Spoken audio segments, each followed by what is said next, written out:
And we are recording. And I'll edit that part out when it goes up. Okay. All right. So, hello, this is Victoria Bragunier, and I'm the Public Policy Director at the Alliance for Progressive Virginia. And today, we are interviewing Delegate Marcus Simon.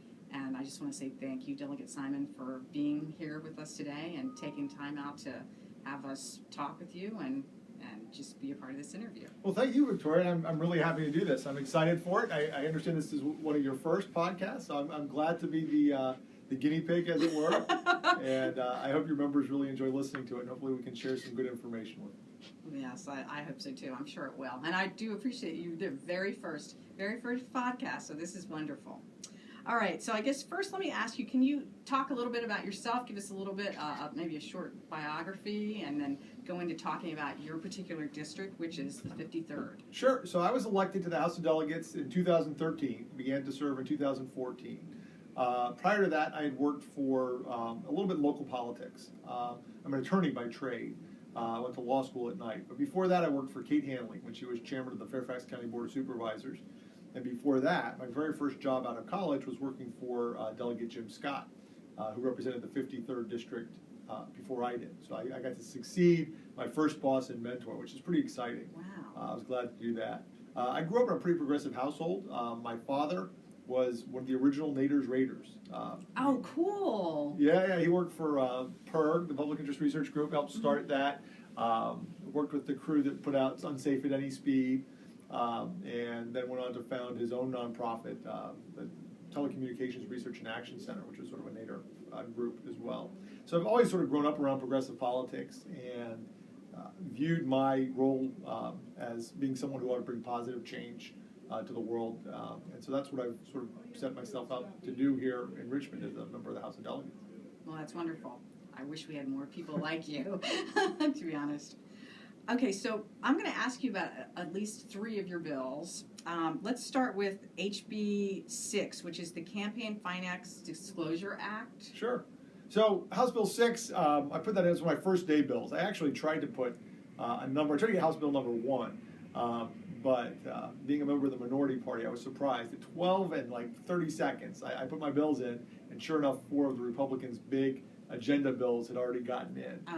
So I got in next with House Bill 5, which would repeal the ban on same-sex marriage, and House Bill 6, which is this bill to prohibit personal use of campaign funds in Virginia. And so the idea was, well, the problem is, I guess, in Virginia, not only do we get unlimited campaign contributions, there's no contribution cap. Anybody can give us as much money as they want to. And there's no cap on there's no rule against anybody, including corporations, PACs, and things like that, giving us money. So you can get as much money as you want from anybody you want. And then on top of that, there's no rules about how you can spend it. So you can spend it on anything you want, which means, I say to people, if somebody from, I'll use Dominion Power, I'll pick on them a little bit because they're one of the biggest contributors, to folks in the state. If somebody if I were to tell somebody that, hey, Dominion Power came by and dropped off a $5,000 check made out to me, and I put it in my checking account, and then they come to talk to me in Richmond, you'd say, well, that sounds a lot like a bribe, doesn't it? Yes. But when I get a $5,000 check made out to my campaign fund, well, that's different, right? It's for your campaign. Except that if my campaign fund is no different in my checking account, in that I can spend it however I want, doesn't it still sound a lot like a bribe? Yes. And so that's what I was trying to at least get, a little piece I thought would be an easy, non-controversial item. Hey, let's say that you've got to at least spend campaign funds on campaign things, so that it's not just part of your piggy bank. And it surprises most people that I talk to. They say, oh, you mean that's not already against the law? And the fact is, there's an Attorney General's opinion that says that you're not allowed to convert it to your personal use at the end when you're closing your campaign out. Okay. But there's nothing in the law that says you can't convert it to personal use while your campaign, fund is still in existence and while you're still running a campaign. And then the other problem we've got is the fact is most of us don't have opponents, or not serious opponents anyway. Something like 90% of the legislature got reelected by a margin of greater than 20%. So a lot of us were unopposed, like me. So you don't have a campaign to run, and again, you're getting these unlimited campaign contributions from these folks that have business before the General Assembly, and you can spend it on anything you want. I think that's problematic. So try to tighten up the rules on that a little bit. That bill's been carried over to next year, so we're going to continue to work on that. I got sort of the usual objections. Well, what about the unintended consequences? And what about the yes, it's a good idea in practice, but have we got the words just right? So they promised me that we will revisit this in the off season, and they'll come back next year. And I hope that they're sincere about that, because I think it's something that needs to be addressed. Yes, I agree. And so just for our listeners, when you say it's going to come back next year, can you explain a little bit about the technicality about how that works? So we have a 2-year session. I mean, we have a 2-year cycle, I should say. So we're in a long session right now. This is the 60-day long session. We're going to get a biennial budget. The governor's put in the budget, and we'll do that, and that'll govern us for 2 years. We get together. We don't have to. I mean, under the state constitution, we don't have to come back next year, but we have the option of coming back. And we always do, as a matter of course now, for a shorter session. It could be 30 or 45 days, and we typically come back for a 45-day session. In the meantime, there are provisions in the rules that allow bills introduced during the first year of this 2-year cycle to be what they call carried over. Okay. And then the committee can meet between now and the beginning of the next session and take further action on bills that didn't get acted on this session. And then they'll have a positive recommendation going into what we call the short year, or the short session. So if I can convince the folks on the Privileges and Elections Committee that heard this bill to get together and meet again with me in the off session, let's pound up, get together. We don't have a few things to work on. Let's get the words just right, and it can come back next year. If it doesn't get acted on this summer, I can do what I've done in the past and just reintroduce it as a brand new bill in the short session as well. But maybe again with some input from the committee members on what words they'd like to see to make sure that it does what it does without any of these unintended consequences. Okay. The problem with that is, we heard a story at subcommittee, what they consider unintended consequences are sometimes my intended consequences. At the subcommittee, one of the members said, what if I'm out on the campaign trail? And so, let me back up. One of the things my bill does, because of this, I've heard this concern about getting trapped before, is it gives the State Board of Elections the authority to issue advisory opinions. So if you want to do a campaign expenditure, you're not sure if it's personal or if it's campaign oriented, you can get an advisory opinion from the State Board of Elections, and they'll give you a thumbs up or a thumbs down. So you don't have to worry about making criminals out of people for making innocent mistakes. Right. So one of the committee members said, well, what if I'm there out on the campaign trail and I spill something on my shirt? I need to go buy a new shirt. How am I going to be able to reach the State Board of Elections to get an answer to that? I'm like, well, no, my answer is you should go buy your own shirt. Because, that's it's a shirt that you wear. It's not a campaign expense. Your own clothing should be your own clothing. I can't deduct my suit, my tie, and my shirt on my taxes because it's not a uniform. I mean, it may feel like a uniform for a lawyer, but it's not. So again, we'll see if we can get there. There seems to be a little bit of a disconnect between what my unintended consequences and my intended consequences are. Okay. Well, I hope that you can bring it back with ease and everything goes forward next session. Thanks. So on that bill. Okay, what about HB 7, which is the sick leave bill, where it says certain private employers to provide employees with paid benefits? So this is part of a broader effort that's going on nationally to require employers in Virginia to provide paid sick leave, some paid sick leave across the board. We have paid sick leave for public employees, so that's why in the title it talks about private employers. It creates a mandate. It says if you have anybody who works more than 18 hours a week on average, then you've got to provide them with 1 hour of paid sick leave for every 50 hours that they work. So it's not a lot. It's just 1 hour for every 50 that they work. And it said that if you provide paid time off, of other kinds, then this won't apply to you. The first objection we get to a lot of people is, well, I give them all kinds of time off and I just don't call it sick leave. Good news. The bill says if you give any other kind of leave that they're able to use for sick leave, regardless of what you call it, that counts. If they're shift workers and you say that, well, look, I'll just offer them a make-up shift. I can't give them, I don't want to pay them, but I'll just offer them, move them so they work a Tuesday. I'll let them work Wednesday instead, even if that's normally their off day. That would work, right? We tried to make this as flexible as possible to allow employers to be able to fulfill this requirement of giving folks paid time off when they're sick, so they can do it however they like to, as long as they meet sort of a very minimal standard. And the reason is, I view this as a workplace safety measure. I mean, as much as it's a workers' rights issue, it's about workplace safety. It's about not forcing people, in many cases, low-wage workers who are living paycheck to paycheck, to choose between getting that paycheck or going to work sick. In other words, to get that paycheck, they've got to go to work sick. They can't afford to take the time off. Right. And when they go to work sick, then I'm healthy and I'm working alongside them. Now I'm sick, right? Or I have children that go to daycare. And they're going to go to, if somebody's got to choose between getting paid or taking an unpaid day off to stay home with their sick kid, I don't want them to have to say, well, geez, I guess I'll just try and give my kid some Tylenol, knock the fever down, and hope that they make it through the day so I can get through my work shift, and then infect everybody else, at that daycare center. So, it's just a basic worker safety issue. The fact is that places that have encouraged sick leave, through mandatory sick leave laws and other things, they find that actually absenteeism goes down overall. Really? Because people don't go to work sick and they don't get everybody else sick. And so they actually, it ends up being a cost saver. And that's what we've seen in other states that have started to implement this. During the committee hearing on this one, interestingly, I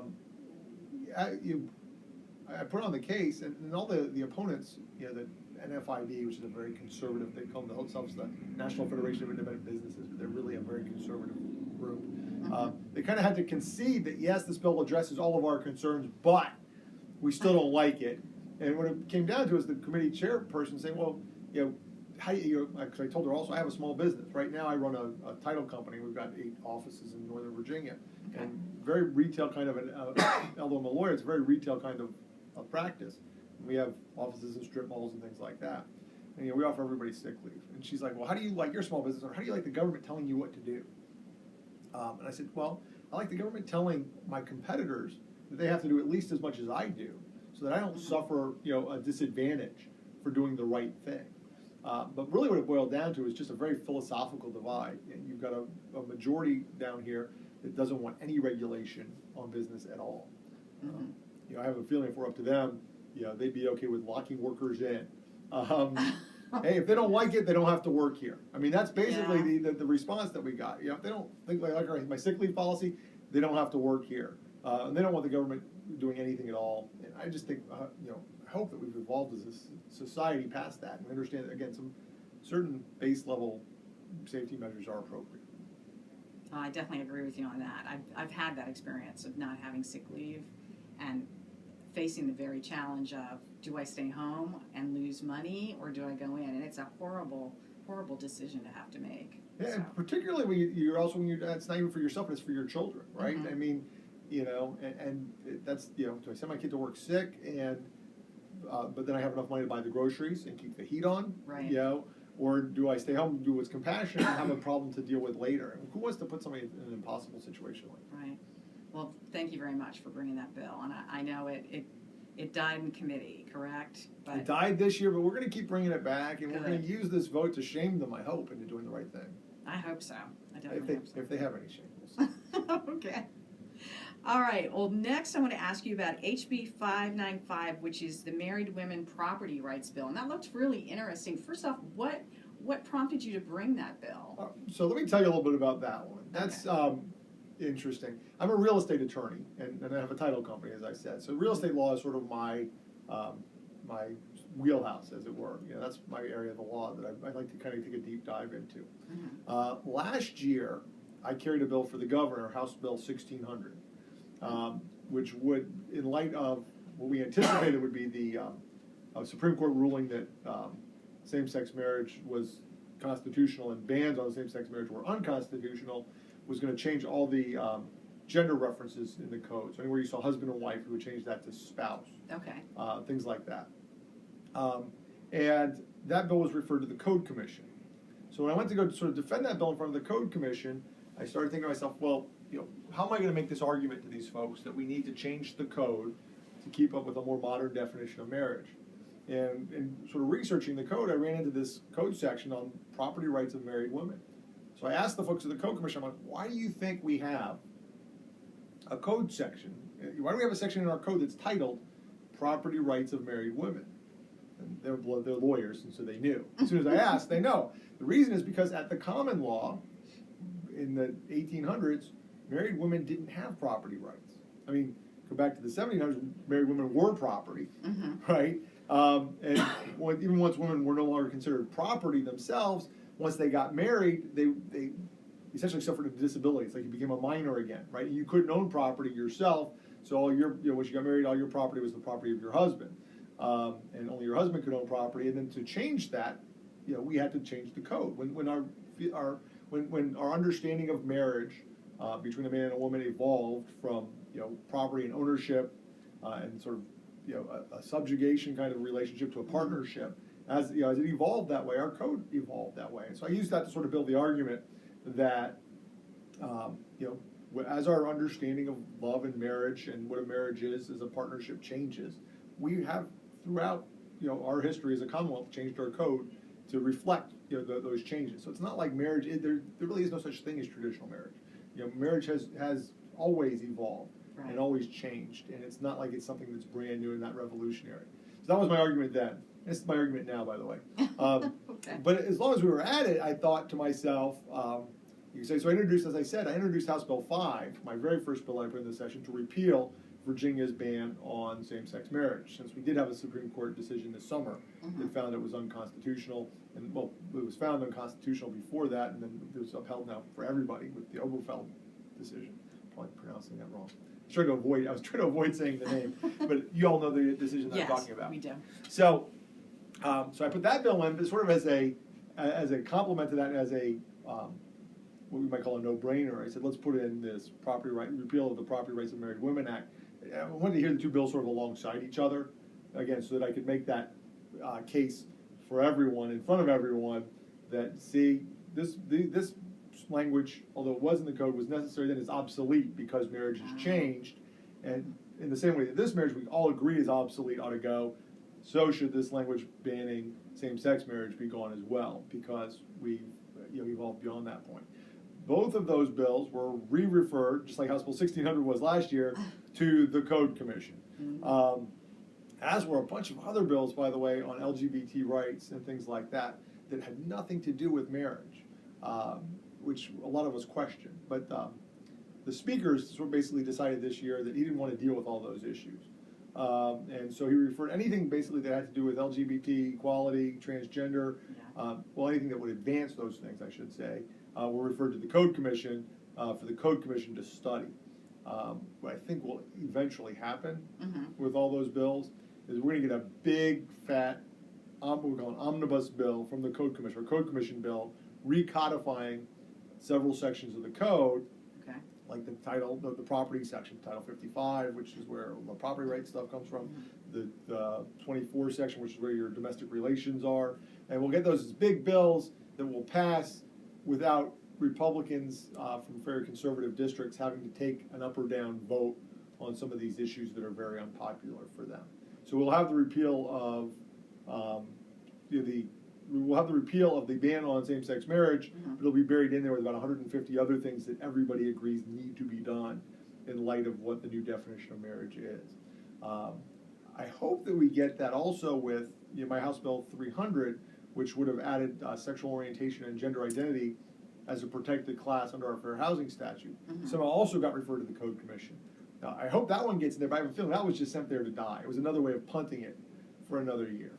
The good news about that is that I got a Republican to chief co-patron that bill this year. Oh, really? I got Scott Taylor of Virginia Beach, who's not a progressive guy, generally speaking. He's a regular contributor on Fox News, if that tells you anything. Oh, wow. But on this particular issue, and given his district in Virginia Beach, he's more progressive on that. And there are some younger, more urban and suburban Republicans that are sort of coming around on this issue and have started to break ranks with the leadership in their party. So I think part of the reason that these things got punted away is the Speaker's not sure how much longer he can control that block. And so it's a way to not have to act on these things right now. But so that may not come back from the Code Commission. It may have gone off there to die. But hopefully in years to come, we'll see as the as people start to turn over on the Republican side, some of the older folks go and are replaced with younger folks who've grown up with people that are LGBT and transgender and living that way openly. And so I think there's a better understanding. You know, we all grew up. Everybody in every generation has grown up surrounded by people that are gay or bisexual or transsexual.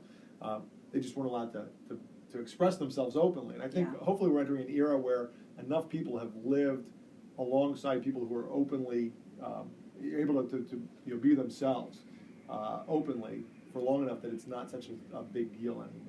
And hopefully we can get past that. And just for our listeners' education, when do you foresee the Code Commission meeting? So that's one of the things that we're pressing the speaker for some details on.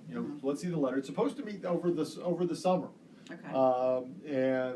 I know that the recodification of Title 55, which is the property title, is something that's actually been on the schedule for a long time. So it's sort of up for the regular rotation. So I think that we'll get so we'll know the property rights of married women. I think that a lot of that stuff will happen because the state bar, Virginia State Bar, and other folks in the family law bar are sort of screaming for it. It's like, listen, our statutes don't work anymore. That leaves a whole lot of unpredictability to the process. We have judges that sort of have to say, well, this statute's invalid, so now what am I left with? Now I'm left with sort of the common law again and judge's discretion, and lawyers don't like that. We'd like to have some certainty about what's going to happen. So there's going to be some pressure on us from the various bars and the interest groups to bring back some certainty to clean up the code. So there'll probably be some effort to do it in the least sort of progressive way possible, just do as little as that is absolutely necessary. There'll be others of us, part of the reason, second reason I put in the bill on the property rights of married women is I knew it would be referred to the Code Commission, and it would give me a seat at the table. Because whenever you have a bill that's referred there, you get an invitation. So I've got 3 or 4 bills. Good news, bad news, right? They didn't pass this year. The good news is 3 or 4 that were referred to the Code Commission. So pretty much every meeting, I'm going to have a bill that will be on the agenda somewhere, and hopefully I'll get a lot of invitations, even though I'm not on the commission. I'll have a seat at the table, and hopefully influence that discussion and move it in a more progressive direction. Well, that's good. Good to know. Thanks. All right. Well, let's move on here. So my organization, APV, is a multi-issue progressive organization, and we really kind of wanted to get your opinion on a number of issues that we work on and we know that our members are interested in. Sure, and you guys do a great job of that, by the way, when you're down here. You're always glad to run into one of you all here in the halls, and you guys are a great resource for us legislators when we don't know if a bill is what it seems to be. So you guys are great to have down here. Well, thank you very much. So let's take up women's reproductive health. Now, there's been a couple not good bills at all this session. One, HB 963, which is actually the bill that banned abortion at 20 weeks. And there was another one, HB 1090, that actually defunds Planned Parenthood. And I want to get your take on how you felt about those bills. Well, obviously, I don't know if it's obvious or not. Those are bad bills. I consider those to be bad bills, and I hope that they're defeated. I think the governor intends to veto anything that resembles that gets out of the legislature. And the good news is we have enough votes in the House of Delegates now to sustain a governor's veto on those issues. But there's really, there's no reason for the state legislature and politicians like me to be getting in between women and their doctors when it comes to making these very personal decisions about their reproductive health. And we tend not to be very good at it when we try to get involved either. We started out with a transvaginal ultrasound bill a few years ago that we changed to an abdominal ultrasound, which now is completely medically unnecessary, useless, and just does nothing but delay, delay and basically torture. What we're really trying to do is torture women that are seeking to terminate pregnancies for whatever reason, make it as difficult for them as possible. And it's unfortunate, it's irresponsible, and it's wrong. And I'm glad the governor's going to veto those bills. And the one that really got me just yesterday here in the House. I know people may be listening to this later, but we had 2 bills in one day. We had House Bill 1090, which said we will not spend any money for any organizations that provide even first trimester abortions in clinics, which is really targeted at Planned Parenthood, because it said, how could we ask people that don't believe in this to spend their taxpayer dollars on an organization, not on the abortions themselves, but on an organization that provides these services? not 15 minutes later, we had a so-called Religious Freedom Restoration Act, House Bill 773, which in fact is not about religious freedom. It's about protecting the tax benefits for religious organizations that discriminate against people based on their sexual orientation, their participation in a same-sex marriage, and frankly, even particularly women who have sex outside of marriage. They want to have the freedom to discriminate against folks like that without putting any of their tax dollars, their tax credits, their benefits at risk. So you ask someone like Mark Sickles, who gave Delegate Sickles, who gave a tremendously effective and impassioned speech about this issue, about how these laws will allow people to discriminate against people like him.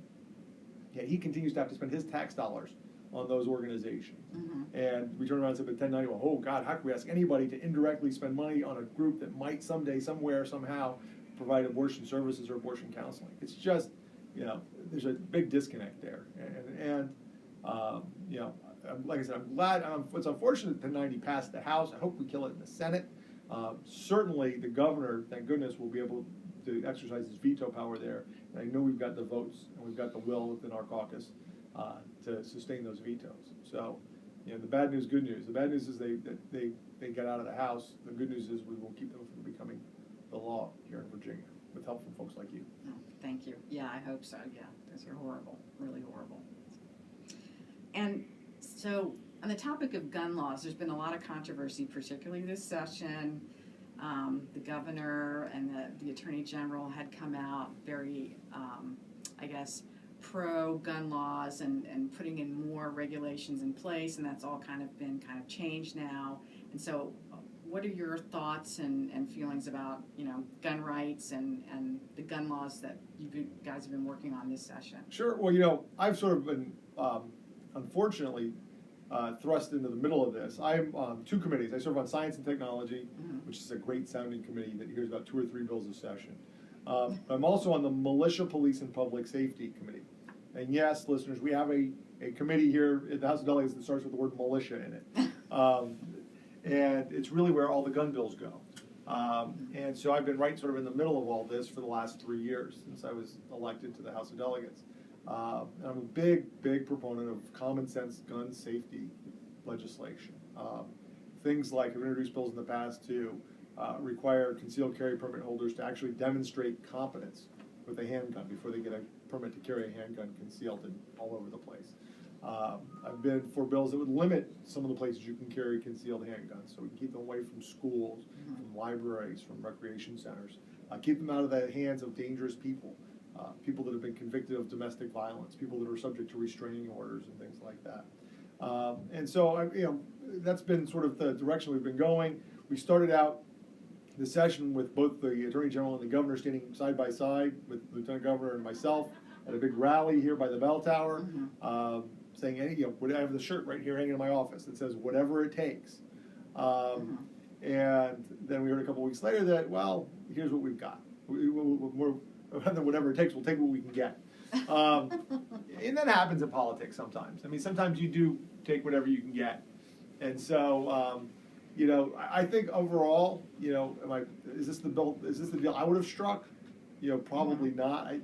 But not being at the table, it's sort of hard to second guess the administration. I mean, the good news is we will get guns out of the hands of some dangerous people. We'll get it out of the hands of people subject to a permanent protective order for family abuse, mm-hmm. and that's huge. I've been trying that again for 3 or 4 years here without success, so that's a big get. What we're giving up is this universal reciprocity issue, and it remains to be seen whether that's a good deal or not. I hope that it is. I hope so too. Yeah, I was a little surprised about that you even had to put the bill in about the protective order piece, where if somebody has a protective order against them, they're not allowed to have a firearm, because in many other states, that's pretty much the norm and has been for a long time. Right. We sort of just considered it a cleanup bill, because it says you can't purchase or transport a firearm. Mm-hmm. But the word that was missing from our statute was possess. So we wanted to add purchase, possess, or transport. And then I had a bill last year that would have actually required them to surrender anything that they did possess, and had a real specific way they were supposed to do that. The bill that we've got as part of our deal says that it's illegal for them to possess it, so from that we infer that they're going to have to surrender it to somebody. but it's not clear exactly how that process is going to work. Okay. So it's is it 2 steps forward, 1 step back, or just 2 steps forward? I hope that it's progress in the right direction, and we'll see. I hope so. Well, you talked about a little bit about this before with the HB 595 bill, but I wanted to bring up again, LGBTQ issues are really important for our organization in particular. And for the past 3 years, we've actually brought a bill banning conversion therapy in the state of Virginia, and it's failed every year. This year, actually, what they did was they laid it on the table and sent it to the Code Commission. So we're bundled. Our bill is bundled in all those other LGBTQ issues.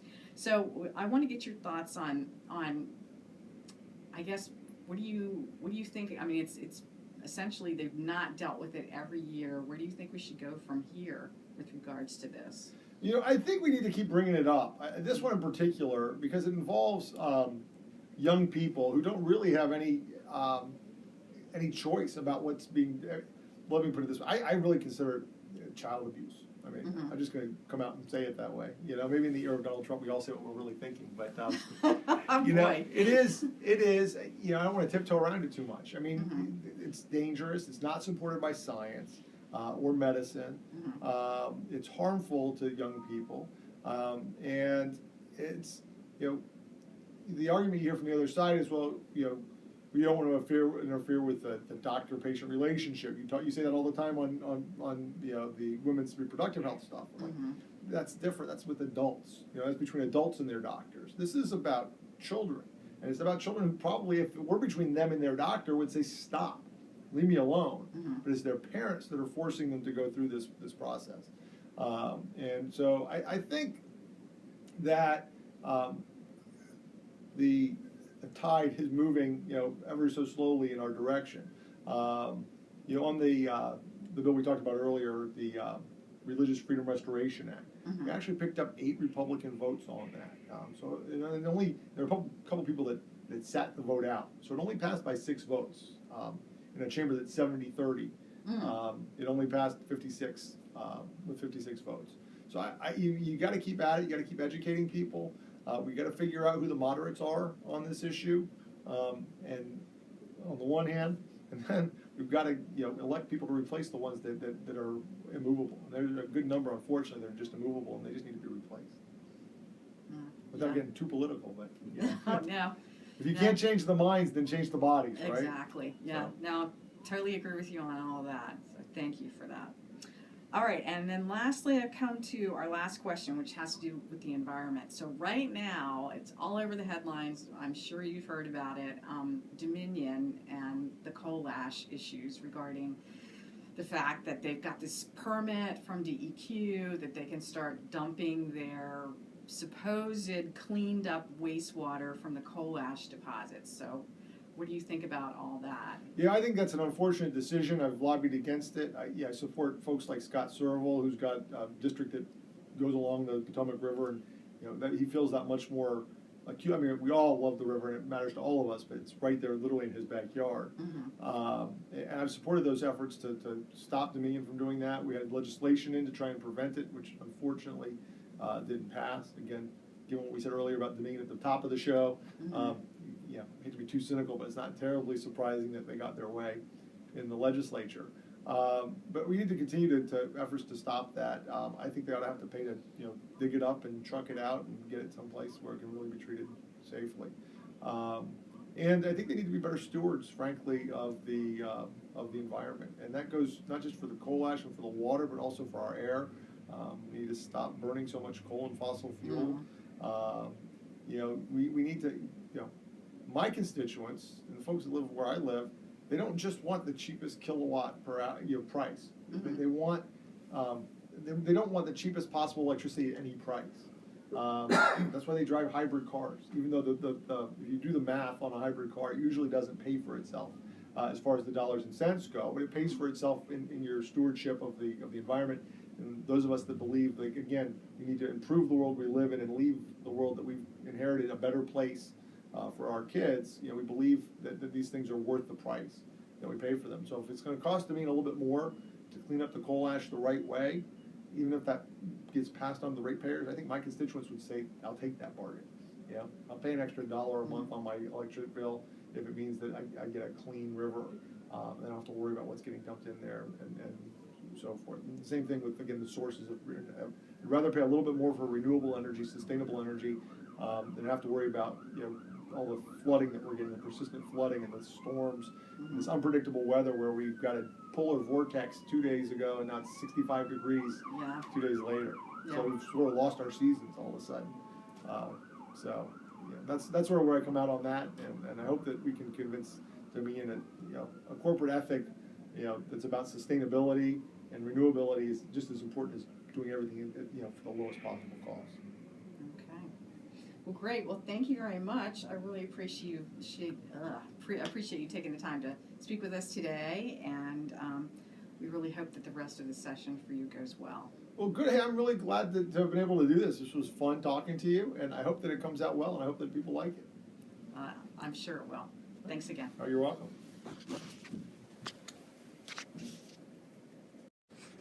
And we are recording.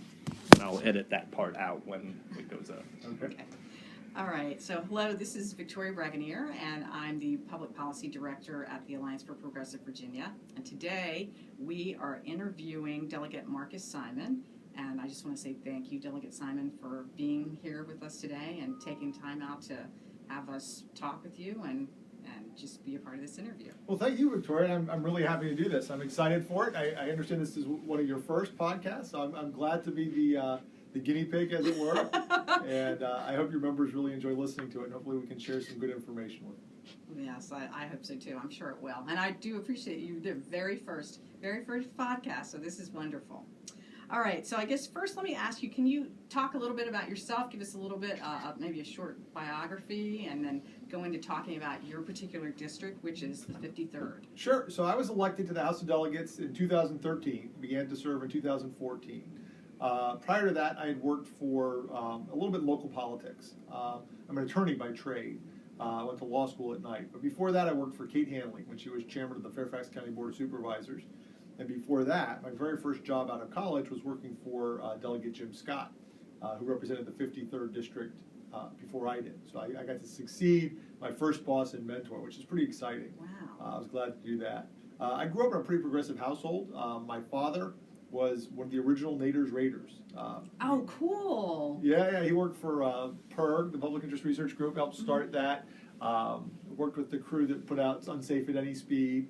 And then went on to found his own nonprofit, the Telecommunications Research and Action Center, which was sort of a Nader group as well. So I've always sort of grown up around progressive politics and viewed my role as being someone who ought to bring positive change to the world. And so that's what I've sort of set myself up to do here in Richmond as a member of the House of Delegates. Well, that's wonderful. I wish we had more people like you, to be honest. Okay, so I'm going to ask you about at least 3 of your bills. Let's start with HB 6, which is the Campaign Finance Disclosure Act. Sure. So House Bill 6, I put that in as one of my first day bills. I actually tried to put I tried to get House Bill number 1, but being a member of the minority party, I was surprised. At 12 and 30 seconds, I put my bills in, and sure